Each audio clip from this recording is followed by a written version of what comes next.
Asha, welcome back to Mea Culpa. So good to see you, my friend. There's a million things that I have to talk to you about. Oh, I like the hair blowing in the wind. Oh, thank you. It's Yeah. very exotic. I'm loving it. Look, I need to start because, like I said, the hour goes by way too quick. So Todd Blanche, Trump's former lawyer and now turned deputy attorney general, sat down with Ghislaine Maxwell for hours and hours of questioning. Now, of course, she got a proffer immunity. I want you to explain to my listeners, because I think there's some real misinformation that's going on out there. What's the legal rationale that would justify granting immunity to a convicted sex trafficker already serving a sentence? I have been going over that, in different forums. I mean, Michael, come on. You and I know, unless, are we really to believe that there is something that Ghislaine Maxwell can offer now after decades of being investigated? Okay, let's remember her involvement with Jeffrey Epstein, even though she wasn't the direct target of that investigation, the one in the Southern District of Florida that spanned from 1999 to 2005, she would have been, a part of that. The charges that led to his being indicted in 2019, she would have come up in that. She herself was charged in 2020. In all this time, she's never come forward. But now suddenly she's got new and credible information to give after she's been convicted of, sex trafficking and has been sentenced to 20 years in prison. I cannot think of a single reason, that she would have any kind of new or credible information that would be of use to the Justice Department. That would not have come to light by now if it actually existed. And I also can talk about, like, even if she did have this information, the fact that he went to this interview by himself, not with the prosecutor who did the case, not with any other FBI agents, right, not with anybody who actually knows the facts of the case inside and out. How is he going to know if it's new or if it's credible? So interestingly enough, when I was in Otisville, the Manhattan District Attorney came to Otisville and sat down with me on 3 separate occasions. I don't know if you know that story. They showed up. Yeah. They went through Lanny Davis. They contacted him. He reached out to me. We had an attorney-client privilege phone call and asked me if I would be willing to sit down with them. Now, of course, they granted me a proffer immunity for the sit down.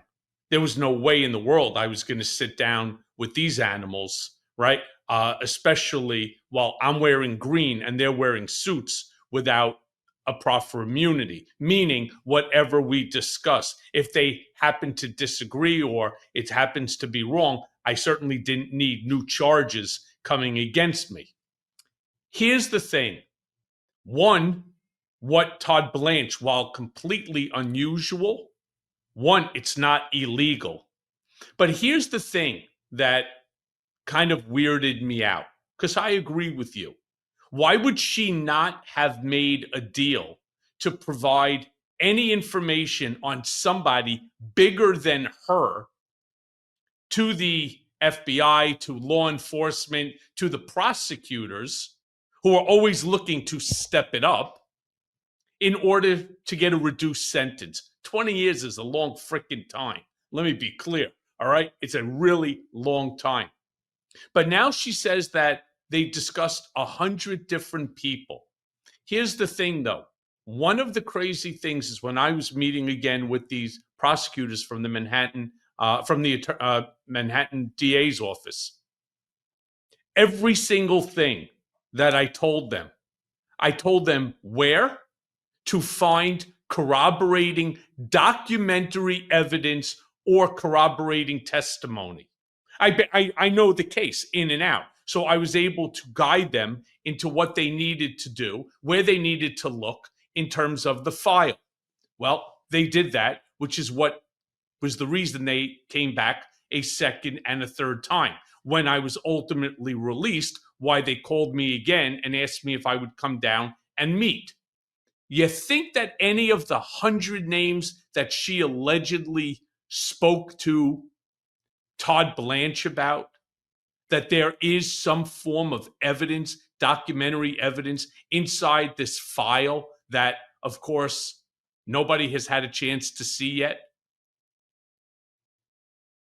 I mean, are you asking whether there's corroboration for what she's saying? Is that what you're saying? I mean, I don't even think they care about that, Michael. I mean, one thing that we have to remember with Trump, think back to the perfect phone call with Zelensky, right? And remember, he wanted Zelensky to get on CNN and announce an investigation into the Bidens. He actually didn't care if there was an actual investigation. What he wanted was to someone else to point the finger at Biden and say Biden did something illegal and he's being investigated. And that was going to be they were just going to run with that, right? Whatever happened after that, whether Ukraine investigated him or not. And I think that's really what's at stake here. This is not about actually building a case. We have had, 3 different sets of prosecutors in 2 different jurisdictions between the Southern District of Florida and the Southern District of New York. Look at all of this evidence and what they have said. And even Trump's own Justice Department very recently said, there's no one else we can charge on this, which isn't to say that there's nobody else in the files who's done anything bad, right? But the Justice Department manual requires that if you bring charges, they have to be charges that you can prove beyond a reasonable doubt and secure a conviction. And that's really hard to do, in these kinds of cases. They're not going to build a case on whoever she points the finger at. Was she going to be the star witness, the person who was charged with 2 counts of perjury? Sure. I hear that all the time, that there's no way that she could be, a credible witness. And I say bullshit to that. I had same things being said about me day in and day. Oh, he lied to Congress, regardless what I lied about, right? The number of times that I claimed to have spoken to Trump about the failed Trump Tower Moscow project, I said 3. The real answer was 10. Everybody kept running with it. All these assholes these pundits on TV. Oh, Michael Cohen's not a credible witness because he got charged with 1,001 violation. But Ghislaine Maxwell lied about, literally lied about her own involvement in these. She lied about what she was eventually convicted for. Mm-hmm. I think in magnitude and the nature of it, I would say it would be really hard for her to be a star witness unless of course that everything that she says is corroborated by either documentary evidence or some corroborating statement by a third party. I mean, I think that you can build the case. Just because she lied then doesn't mean that she's lying now. Not everything that comes out of her mouth is a lie. But I'm with you. She's a difficult witness. But I hate when they say that it can never be. Don't forget, off of my testimony at not only a civil trial, but also a criminal trial, both ended up in convictions. Yeah, listen, prosecutors do use people later. But I mean, Michael, and I mean this, it's definitely a compliment. You are not in the same universe as. No, I appreciate it. Just on a number of fronts, right? I mean, you cooperated with other investigations. You did testify, in front of.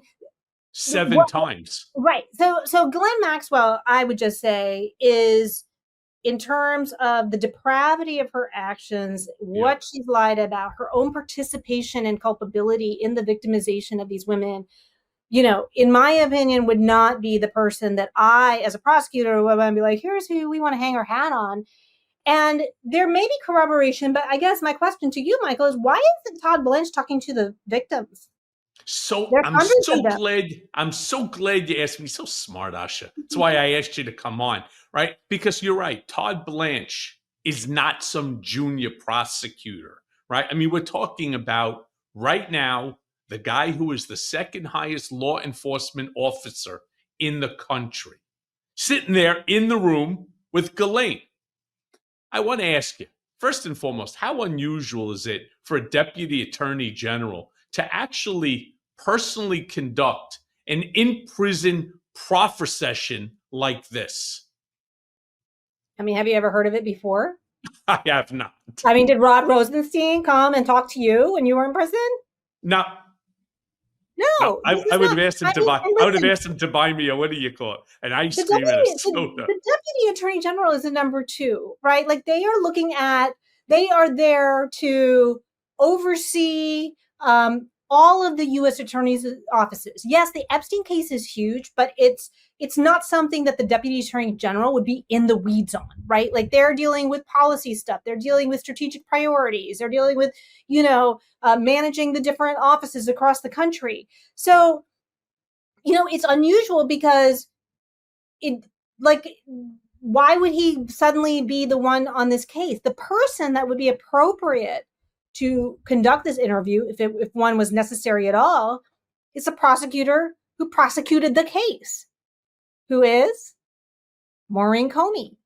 And guess what happened to Maureen Comey? She got fired. Yeah. So why would you get rid of the person who's going to be who would know the most about this case? I mean, so I can actually give you the answer to that one. Okay. All right. Again, being somebody that was in that world, that would have, if I was in Trump's inner circle, I would have been the one going down there to meet with Ghislaine. And let me explain. Todd Blanche is not there to do anything other than a fact-finding mission on behalf of Trump. And by the way, since it's not illegal, I think it's actually a pretty ingenious move for whoever made the decision to send Todd Blanche. Why? Because he is a true loyalist. And at the end of the day, here's what they need to find out. Only one of two options. One, hypothetically, there is no information that Ghislaine to provide. Now they could rest much easier, knowing that there's nothing there. She'll do her time in exchange for maybe a couple of, good quips about Bill Clinton or, a bunch of Democrats that may have been to Epstein's island. She could turn around and say some things like Trump was never on Epstein Island, which he made the claim today on. On top of that, they can go after some of the Democrats.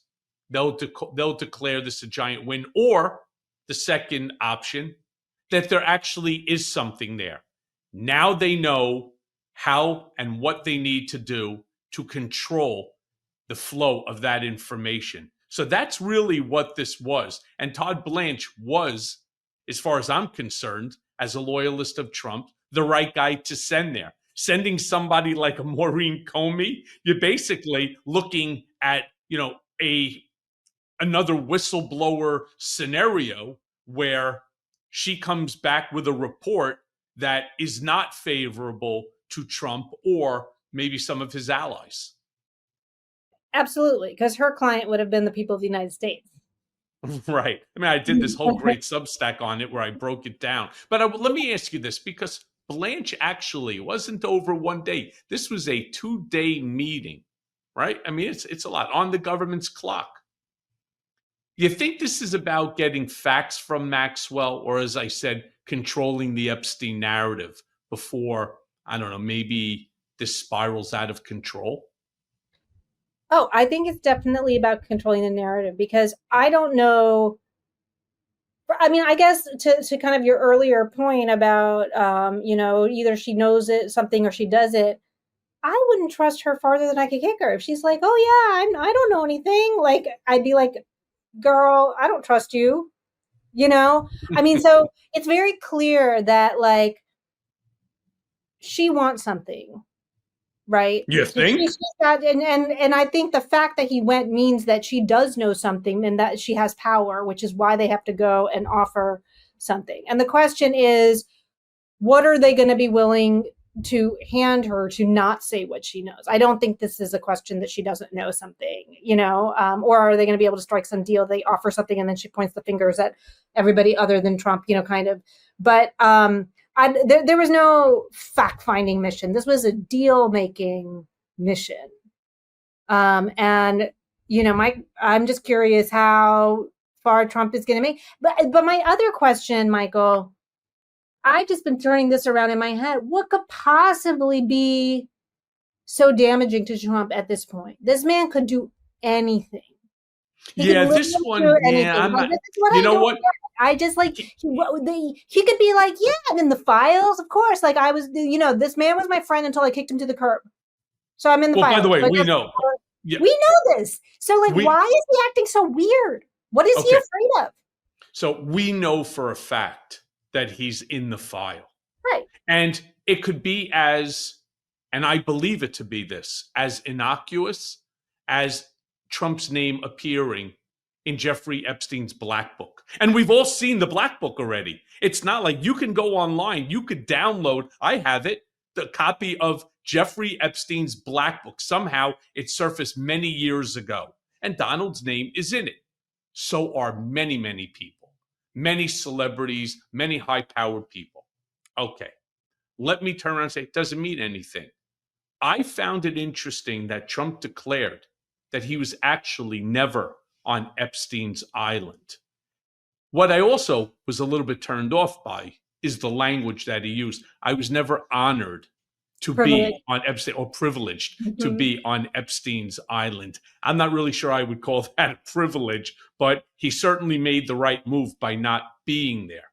And I think that's interesting. But I like your point about there has to be something. What is it?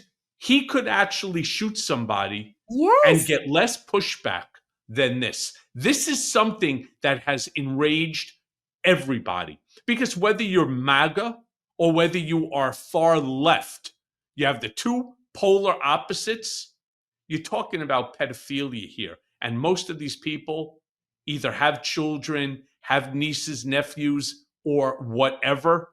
This is just something that, for whatever the reason, maybe this is a story that will not go away.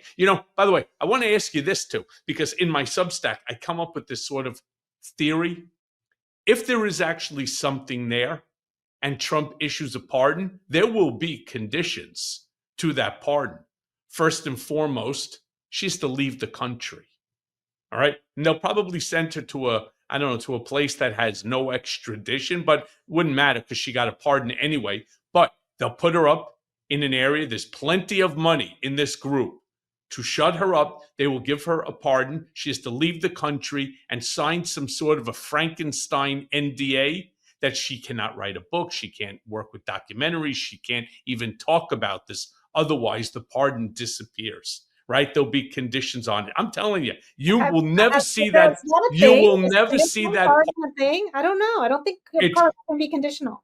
It is conditional because Trump says it's conditional. And you know what? I'm pretty sure that she's willing to at least, during the next 10 years, keep her mouth shut, right? Until, maybe his demise. And then she'll be permitted. But during the course of his lifetime, not a chance. Not a chance. What do you think? You think that's a possibility there? I don't think that's a possibility, because I don't think that even if Trump were to say it's conditional, I think if he gives the pardon, she'll always have that as the backstop if they ever tried to go after her. Like, in other words, it's no guarantee. Like, they would need to, as you said, probably throw a lot of money at her, get her to shut, like, the NDA is an interesting thing. They could do that. Mm-hmm. Do the pardon and then the NDA on the Yeah. side. Like I said, some Frankenstein NDA.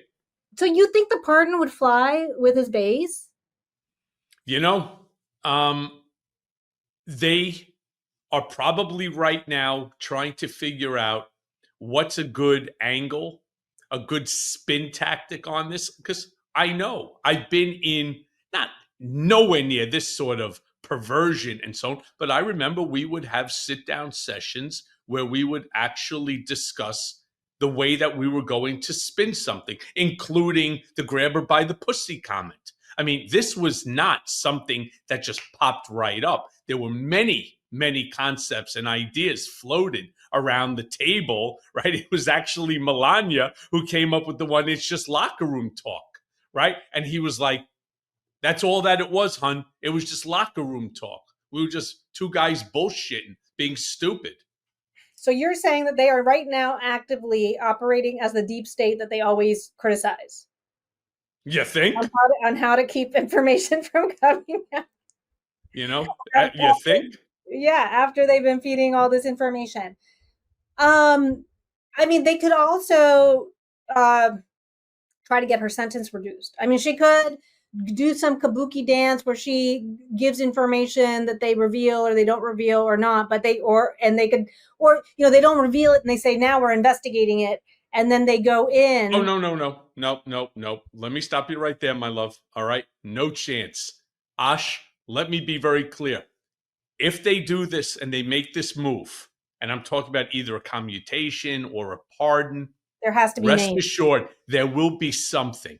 I don't care if it's one person out of, look, Maxwell's attorney came outside and said that she answered roughly 100 questions, honestly, truthfully, to the best of her knowledge and so on, 100 without invoking a single privilege.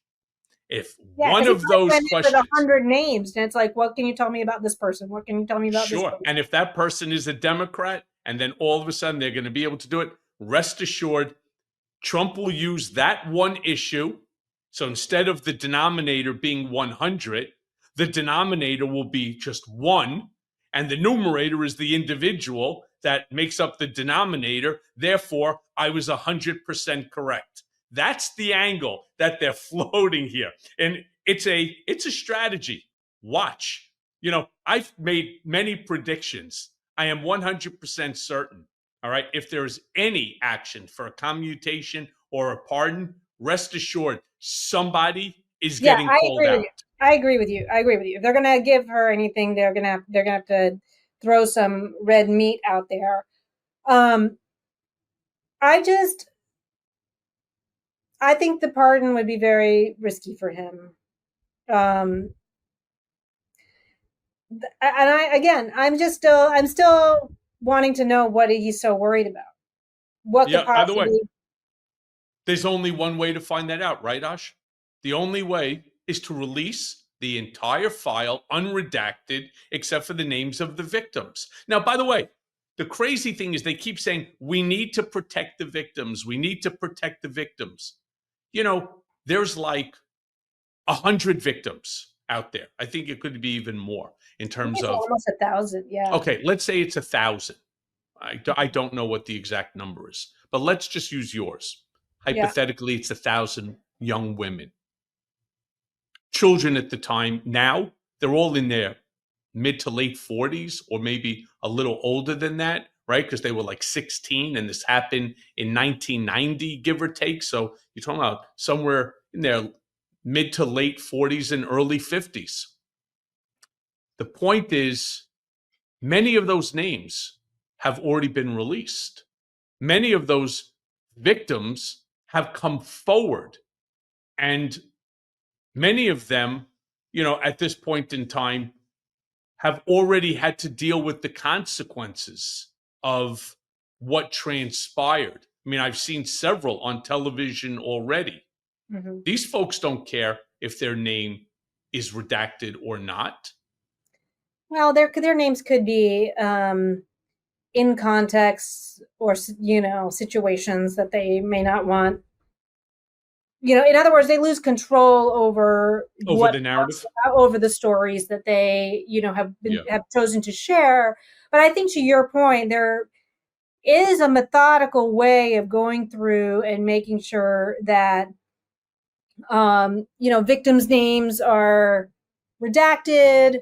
Even and I think there is some complicated things, because like what Epstein was doing, he was running sort of like a sex trafficking Ponzi scheme, right? Where these girls would get recruited and then they would be told to go and get more. And so like, you would need there's still victims in that context, right? Like if they're being coerced and whatever, like groomed to do this, they're still victims, even if they're, bringing in other people. So like, I think it's a sprawling and complicated case, but there is a way, if they were doing this methodically, to shield them, and frankly, to turn these files over to Congress, because Congress is really the body that is designed to create transparency and make public, to give the public awareness over something that is of public interest. It's really not the job of the Justice Department. The Justice Department's job is to bring charges. And if they're not going to bring charges, to keep their mouth shut, And so you see, for example, Congress did this with U.S. gymnastics. If you'll remember, they had a hearing, Sure. they allow the victims that want to testify the chance to testify. They called people on the carpet, like the, U.S. Gymnastics Committee, to, explain their actions. They, excoriated the FBI agents. That is something that absolutely Congress can and should do. And so that's another tell. We're focusing on Todd Blanche, but we're also like, keep in mind, they're not turning the files over, not only to the public, but not even to Congress, which has, requested this information. Yeah. But, the wildness, the craziness, the insanity that's coming out of DC every single day, whether it's Trump or worse, his enablers, they are now claiming, this is Trump and his enablers. Sometimes I almost think it's like, there's like a spin board, like one of those things that, you spin, that goes a wheel that goes around and around and around. And it's like, okay, this one is, let's bring a claim for this. And then you flip names and you pull them out of a hat, because none of this makes sense. So Trump, his enablers, they're now claiming that Beyonce, Oprah, my buddy Reverend Al, all took money to endorse Kamala Harris. It's so crazy. Now, legally speaking, and what's the common denominator, Michael, of all the people that you just listed? Yeah, I think it has to do with their skin color. Now, legally speaking, is there any actual basis for these claims, or is this all just political fiction? So to my knowledge, there's no base to these claims, but the reason that I asked you the question on what's the common denominator is that this is sort of one of Trump's go-tos, right? Like last week we had Tulsi Gabbard come out with Barack Hussein Obama and Russiagate, like going back to 2016 and bringing out the greatest hits, and this is a treasonous conspiracy or whatever. Never mind that, by the way, he now has absolute immunity thanks to the Supreme Court. So why are you even bringing up Obama? It doesn't matter. I guess that didn't stick, because now we're here and it's, wait, look at all the Black people who are making a lot of, who are very rich. And, I guess this is supposed to make his base really mad, and they're in cahoots with Democrats. That's the story I hear. Well, can we add to that story? Because, they made claims, Trump made claims that Beyonce got paid $11 million which is for not endorsing. True, Right, because the public filings, they show that her company actually received $165,000, which was allocated to production of the campaign event, microphones, speakers, lighting, et cetera, et cetera. Where is it's a pretty big difference, 165 grand versus 11 million. Where do you think, and who do you think got that info wrong? Because we see this again and again and again. His enablers are giving him wrong information, and they're actually doing more harm to him than he's even doing to himself. Well, I think we've reached the stage of, kind of the autocratic transformation, where you have the would-be autocrat surrounded by only yes people, right? Like only loyalists who are going to tell him only what he wants to hear. So just to give a example, this is what happened to Putin before he invaded Ukraine. He had a bunch of people around him who were like, yeah, you're going to take Ukraine in 3 hours. And he was like, yeah, and then here we are 3 years later. So I think that's where Trump is like, he's in the Kim Jong-un stage where only people can only tell him, and it is going to start backfiring. Let me suggest another theory, because I just did some Substack office hours, and somebody suggested this. Somebody said, are these calls coming from inside the house? Meaning, are there people around him that want to sabotage him, knowing that this is a politically vulnerable issue that he's not going to be able to escape, because there is some faction that would love to see a President Vance. Or somebody else, because I actually did a Substack on that too, my Asha. All right, Okay. all right. I Hold like on. that we think. I have. Like We do. We think exactly. We think very much the same here. What I turned around and said something which is what I believe is when you have people like Steve Bannon, Tucker Carlson, Charlie Kirk, and all attacking Trump on the Epstein matter, not allowing it to die down, not giving it, just feeding it more oxygen so that it keeps burning. You got to ask yourself why. And what I believe Murdoch. and Murdoch, what I believe is that what they're really looking for, they're looking for control over MAGA. They realize that they have built, because Steve Bannon believes he is the architect of MAGA.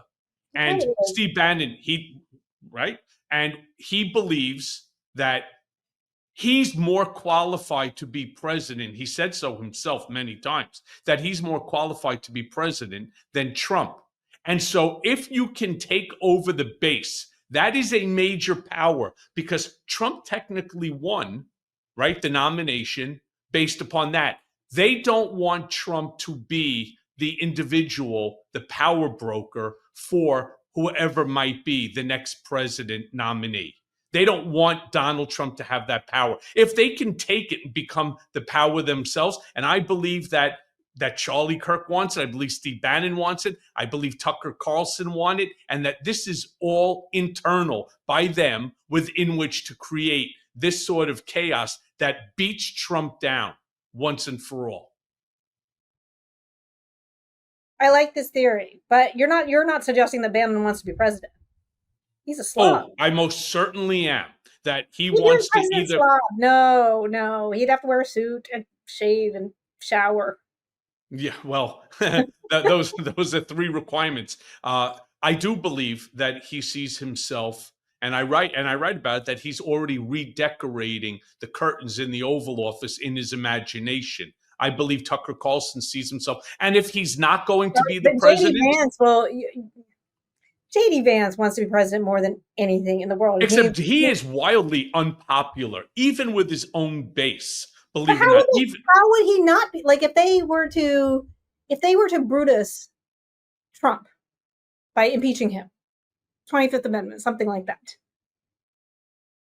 JD, he steps in. That's it. Okay, but you know that there's no impeachment that's going to happen. It's like it's just a false narrative. First and foremost, even if you ended up getting articles of impeachment, again, the Senate is never going to, by the 2/3 majority, they will never ever do it. Whatever is so embarrassing, if they have a reason that they can be like, we cannot support him anymore. Yeah. And get control of the base to say, yeah, you're right. Yeah. We can't. No matter. This is one step too far. Right, and I'm the Easter Bunny. Not a chance. Look, but I want to ask you this because, these names, whether it's Beyonce, Oprah, my buddy Rev Al, these are really major cultural figures, and he's attacking them with zero evidence of it. And in fact, whatever evidence that his enablers have provided him are just wrong. Can Beyonce, Oprah, Reverend Al, can they actually sue Trump for defamation, or, as public figures? Are they just stuck to tolerating this kind of smear? I think they could sue for defamation. So do you know that President Macron and his wife have sued Candace Owens for defamation? Now, she was allegedly engaged in this ongoing effort of spreading lies. So it wasn't just a one-time thing. I don't know how often Trump has tweeted untruths or whatever you call it on his social media platform. But the bar is high for public figures. They have to show that not only that the statement is false, but that the person making the statement did it with actual malice. Frankly, I don't think the actual malice piece is that hard to prove with Trump. I mean, right? Like, especially we're not talking about a discrepancy of like $1,000. Like, I mean, this is like an entire fact made up out of whole cloth. I right? mean, Like it's not like, oh, I just got the numbers wrong or something.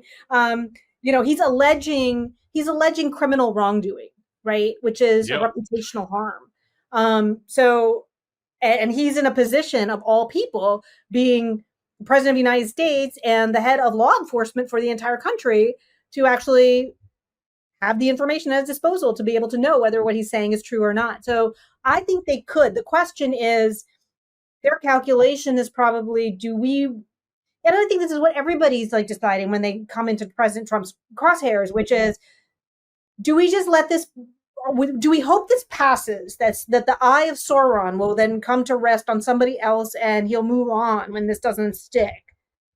Or am I going to fight this? And so the question is, legally, can they? Yes. Would they have a case? I think so. Are they going to do it? I mean, that it just kind of keeps, it makes them like an ongoing target. And I think we've seen so many other people and entities capitulate because they just don't want to be an ongoing target in this administration. It's too bad because America has very, very difficult defamation laws within which to deal with versus, say, for example, the UK. Now, of course, the distinction, if you bring an action and you lose in the UK, you're not just paying your legal fees, you're also paying the other party's legal fees. You may recall, and again, there should be some form of accountability for these defamatory statements. You might remember there was allegations that Poroshenko, who at the time was the president of Ukraine, had paid me over $400,000 within which to set up a meeting between him and Trump, that they were supposed to have like a 3-minute meeting. It became an hour-long meeting, and allegedly that they had paid me like this $400,000 or $500,000. It was a lie.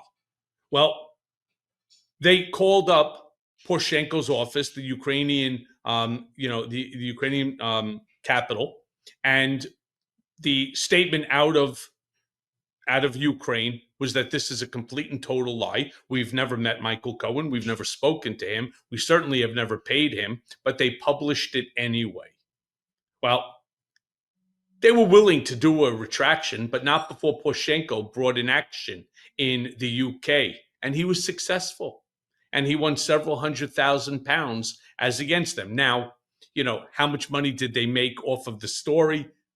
Unquantifiable, but it's really, and somebody that's lived through lies, whether it's the Steele dossier all the way to, God, that I own a dacha next to Vladimir Putin in Sochi, to that I received money from Poroshenko in Ukraine for an improper meeting, to I don't even know how many more. I think there's like 60 some odd lies that were told about me.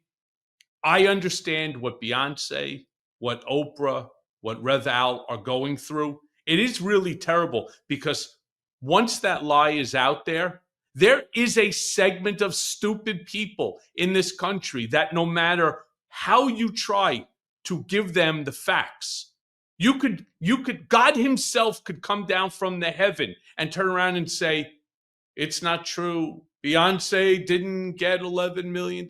She got 165. Oprah got paid for production as well. Al Sharpton did it for outreach. He received X amount of dollars. They still won't believe it. Even if the Lord comes down from the heavens above, they are so into this culture of just conspiracy theory on top of conspiracy theory, they'll never let it go. And that's where I think the defamation is actually has its best basis. Well, it's interesting to kind of tie this back to the Epstein thing. If she does point fingers at people, and it can't be, I mean, I think it'll be an interesting tell. Like if there are people that if she were to implicate people and they turn around and they sue her for defamation. So that's, I haven't heard that mentioned, but that could, because what does that do? That requires her to cough up the goods. Or if Trump decides to, point the finger claiming that she's the one who implicated them, because then you have discovery. Hence why I said that she's going to have to leave the country. Yeah, and if and if they even claim, oh yeah, there's corroboration in these files, well, you better be ready for some discovery then if people are going to challenge you for defamation, because then those files are definitely coming out. So that's interesting. I hadn't thought about the defamation angle, that if that's a potential backfire that could happen. Asha, I think you and I are going to have to do like a 30-minute Substack on that one.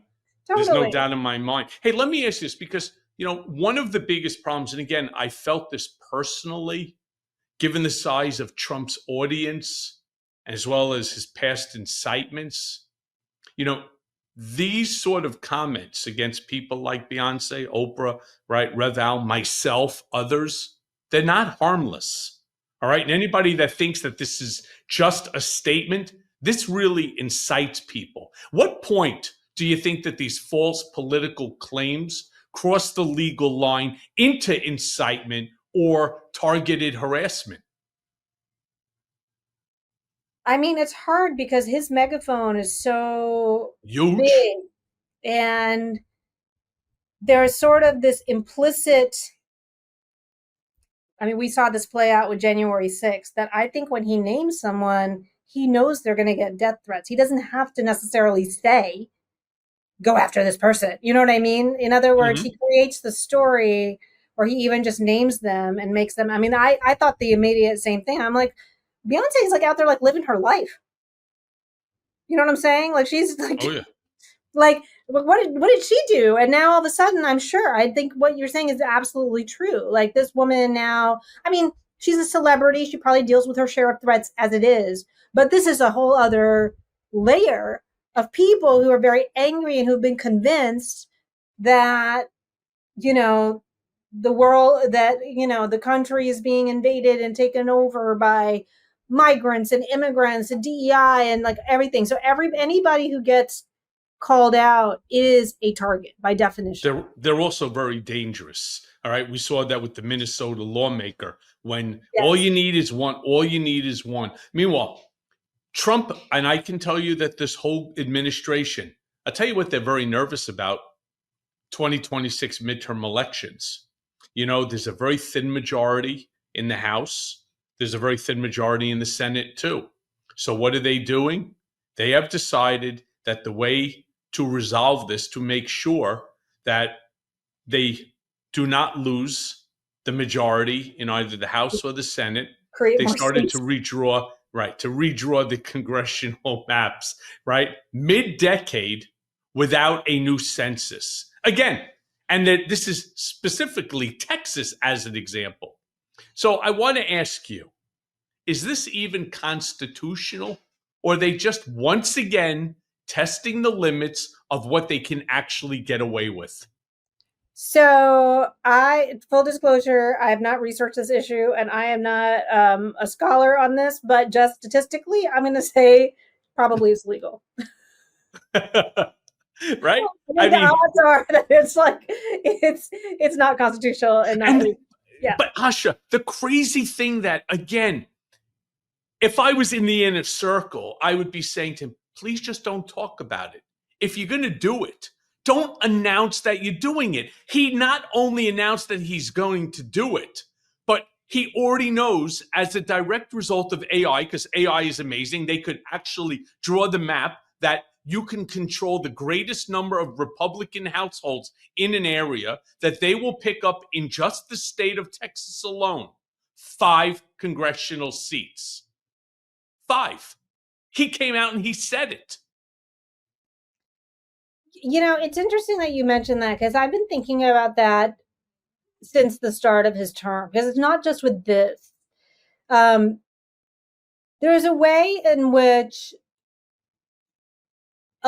he's done so much damaging stuff, but there's a way in which he could have done a lot of this, whether it's, dismantling USAID, sending people to CCOT, this terror, like to just, you're not hearing anything on social media. It's happening, and it would be complete chaos, like, or the withholding funding from, like, with the universities, for example, where he's like making it so obvious, like, this is because of your free speech that I am withholding the funding. Like, in other words, for a lot of this stuff, he shoots himself in the foot from a legal perspective because he says it out loud. He says the motivations or the story out loud that then allowed the people that challenge it to make a case against him. Whereas it would be far more effective and harder to even know what was happening if he just never said anything. But he does it because he needs like credit for it or something.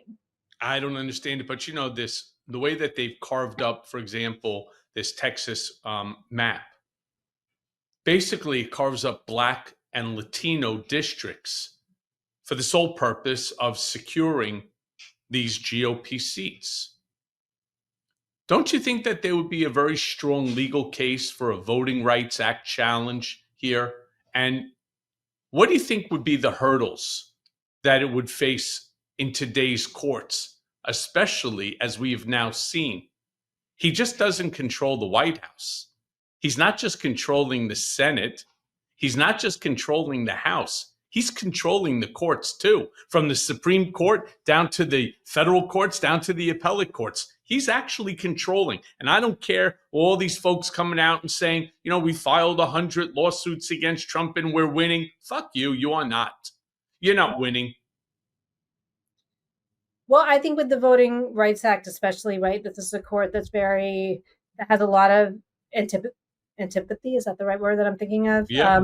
Towards it, and has been weakening it. And it seems like breaking up minority districts to create, to basically dilute the power would, under kind of traditional jurisprudence, be obviously illegal. But it's very clear that this is not a court that is feeling beholden to even its own precedent.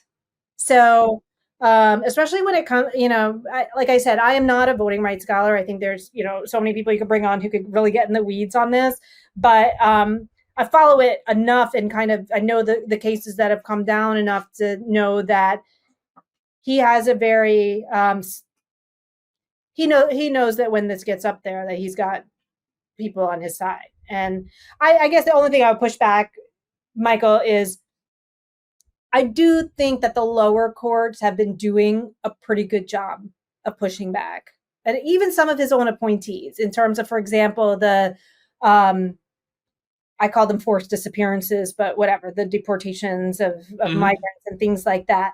I think the problem with this administration is they don't believe that any court, except for the Supreme Court, that is legitimate, especially if it rules against them. Right.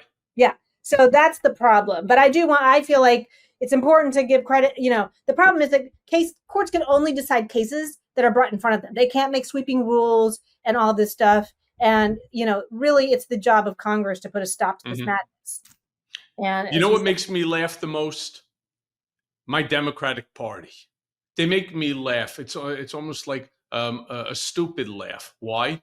Well, they're like, well, if they keep doing this, or if they claim that they're going to do this, what we're going to do, we're going to threaten procedural walkouts like they did in 2021 to block the vote. It's nothing but a legislative stunt. It's not effective. It doesn't mean anything. But you know what? Finally, there's a couple of Democrats who have some balls. Guys like Governor Newsom, like J.B. Pritzker. I like Pritzker. Who have turned around and said, go ahead. You do that in Texas. And we're doing it in California. We're doing it in Illinois and so on. We will do the same thing. We will retaliate with aggressive map changes of their own. And we will pick up, according to our redistricting or gerrymandering, we will pick up something like 14 seats, maybe more, maybe 16. So go ahead. All right. All you're doing is increasing our chances within which to take control of the House and the Senate. That's the way you have to fight fire. 100%. So why don't they? I don't know. You're better at the political analysis than me. I mean, I agree with you on these governors, but I have been seeing members of Congress who are like, nobody wants to hear about Epstein. People care about kitchen table issues. It's like, no, actually, everybody just cares about Epstein right now. So you need to just be talking about Epstein as much as you can. It's like they don't get it. I don't think it's just an age thing, because it's not just the geriatric people that are not getting it. There are some. It's very weird. It's very weird. Yeah. It's like they're in their own world. Well, it sure is. So look, Ash, like I said to you, the hour goes by, unfortunately, way too fast here. So I have a question for you. Okay. Right? Assuming that you zoom out, all right, doesn't this like go to the 35,000 foot, mark that everybody always uses, right, to just take a look at what's going on below? It almost feels like a political fight, right? It's less like of a political fight and more like some type of a systematic takeover of our country, of our democracy, of our Constitution. Are we actually watching the slow death of our democratic republic? Like one rigged district at a time, one crazy policy, one wackadoodle executive, an order. EO or executive order at a time? Is that what's happening here? Yes, and I think it's really important. I mean, I think it is what's happening, but it's not. The process has started. We're in the middle of it. We're witnessing it happening. I think it's still reversible, but every day that goes by, basically the time that, we're never going to, even if Democrats were to win the midterms and a Democrat comes into office in 2028, I would say that there's like a decade of rebuilding? At least of everything. However, having said that, we're not yet. I mean, it's happening. The slow demise is happening. We're seeing the capitulation of media, of universities, of like other institutions, in addition to government institutions that are not doing their job. But people need to wake up, right? Because the last institution is the people. And, what I fear about America is that because we're not used to this, we've become so complacent and confident that, no matter what, it can't happen here. I think at some level people really believe that, even as they're watching all this unfold. And that is a very dangerous mentality to have. No, it's actually a stupid mentality to have, because while we might be the longest democracy, right, in history, it's just an experiment. Nothing lasts forever. Yep. Well, Asha, thank you so much for joining me again on Mea Culpa. You make us smarter. Appreciate you, my friend. Love our conversations. Yeah, I sure do. And I will see you hopefully one of these afternoons or days on our Substacks. What is your Substack? Tell my listeners. Or at Yale when I come there to speak again. Yeah. Mm-hmm. I'm sorry. What my Substack is, the Freedom Academy with Asha Rangappa. Love it. Asha, thank you, my friend. Okay, thank you.